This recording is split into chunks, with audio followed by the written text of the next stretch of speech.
Assalamualaikum warahmatullahi wabarakatuh.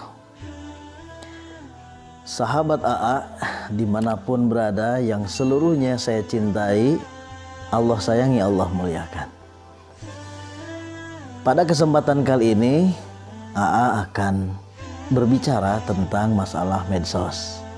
Tapi sebelumnya mari kita bersolawat dulu supaya pertemuan kita ini mendapatkan barokah dari Allah Subhanahu wa taala. Salatullah salamullah ala Toha Rasulillah.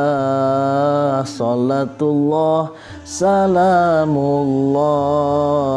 ala Yasin Habibillah. Deg deg deg deg der. Sahabat AA berbicara masalah medsos, pastilah hampir semua orang masyarakat Indonesia kenal dengan yang namanya medsos. Dari mulai bupati sampai tukang roti, dari mulai gubernur sampai tukang bubur, bahkan dari mulai menteri sampai tukang teri pasti ngerti yang namanya medsos. Namun sayang terkadang orang dalam bermedsos lebih tertarik dengan konten-konten yang bau misteri daripada ngaji.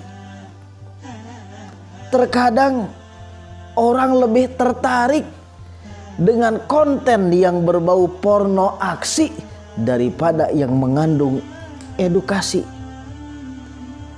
Dan juga orang lebih senang untuk melihat konten yang negatif daripada yang positif. Orang lebih suka konten yang berbau hoax daripada konten yang haks. Oleh karena itu maka Islam turun ke muka bumi ini untuk menyelamatkan manusia. Dan Islam memberikan tuntunan bagaimana seharusnya kita bermain medsos. Islam sebetulnya tidak melarang kita untuk bermain medsos. Baik itu menggunakan WhatsApp, Facebook, termasuk YouTube. Tidak dilarang oleh Islam. Karena itu sifatnya hanya media, hanya alat. Biasanya alat itu tergantung orang yang memakainya. Seperti halnya sahabat AA punya pisau gitu kan. Pisau itu tergantung orang yang megang. Kalau pisau dipegang oleh orang yang baik, maka manfaat itu pisau. Tapi kalau pisau dipegang oleh orang yang jahat, digunakan untuk kejahatan, itu bisa bahaya untuk kehidupan. Lalu bagaimana Islam memberikan tuntunan supaya kita selamat dalam bermedsos? Supaya dengan medsos itu iman jadi kuat, ilmu jadi meningkat, akhlak jadi hasanat. Bukan dengan gara-gara medsos iman jadi goyah, akhlak jadi sayyi'ah, ibadah jadi lemah.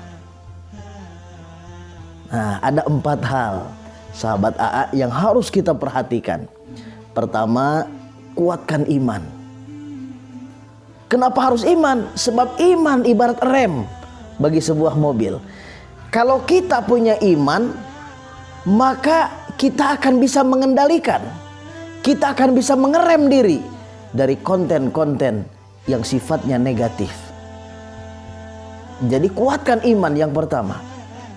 Yang kedua, kuatkan pengetahuan tentang literasi digital.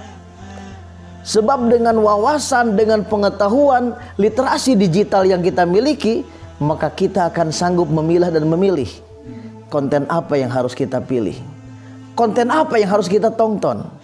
Tuh yang kedua, tingkatkan pengetahuan tentang literasi digital. Yang ketiga, nih, apabila ada berita yang masih meragukan, apabila ada konten yang sifatnya masih meragukan, maka terlebih dahulu cek kebenarannya. Al-Hujurat ayat 6, Allah Subhanahu wa taala berfirman, Ya ayyuhalladzina amanu in ja'akum fasiqun binaba'in fatabayyanu. Wahai insan yang beriman, jika datang kepada kalian orang fasik, dia membawa kabar, dia membawa berita, maka terlebih dahulu cek dulu berita tersebut, periksa dulu berita tersebut. Fatabayyanu, check and recheck. Yakinkan dulu kebenarannya. Jangan langsung ditelan mentah-mentah, apalagi di-share sama yang lain. Dan yang keempat, yang terakhir, gunakan medsos sebagai media dakwah. Apalagi zaman sekarang, musim pandemi. Masya Allah, dakwah yang sifatnya tatap muka masih terbatas. Tapi walaupun begitu, jangan sampai gara-gara pandemi dakwah jadi berhenti. Jangan sampai gara-gara corona dakwah jadi sirna. Jangan sampai gara-gara COVID-19 dakwah jadi kandas. Dakwah harus terus berkobar, bahkan harus semakin besar, harus semakin gencar. Nah, kalau misalnya sahabat AA, aduh Ustadz, saya merasa berat untuk berdakwah karena ilmunya masih lemah.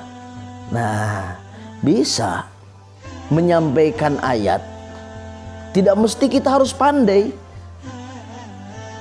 Kita share ilmu yang disampaikan oleh para ustadz. Kita share ilmu yang disampaikan oleh para kiai. Supaya apa? Supaya bisa membawa manfaat kepada orang lain. Ingat pesan Rasulullah, balighu anni walau ayah. Sampaikan dariku walaupun cuma satu ayat. Nah, kalau kaitannya dengan medsos, sampaikanlah satu konten. Sampaikanlah dalam satu hari walau cuma satu konten. Nah, konten ini mudah-mudahan bisa bermanfaat dan bisa di-share sama yang lain.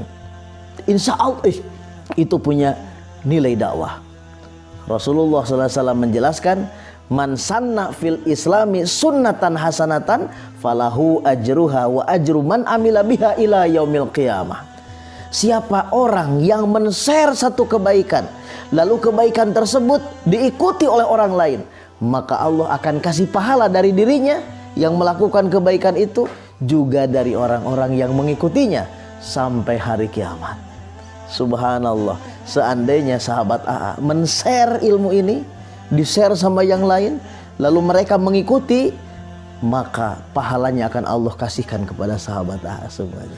Namun sebaliknya kata Nabi, man sanna fil islami sunnatan sayyi'atan falahu wizruha wa wizru man amila biha ila yaumil qiyamah.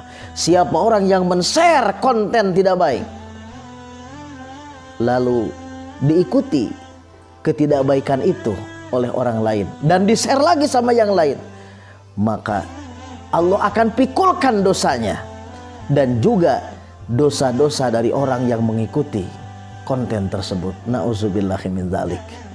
Jadi yang keempat, gunakan media sosial sebagai media dakwah.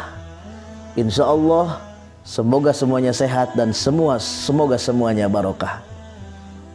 Wallahu muwaffiq ila aqwamit thoriq. Wassalamualaikum warahmatullahi wabarakatuh.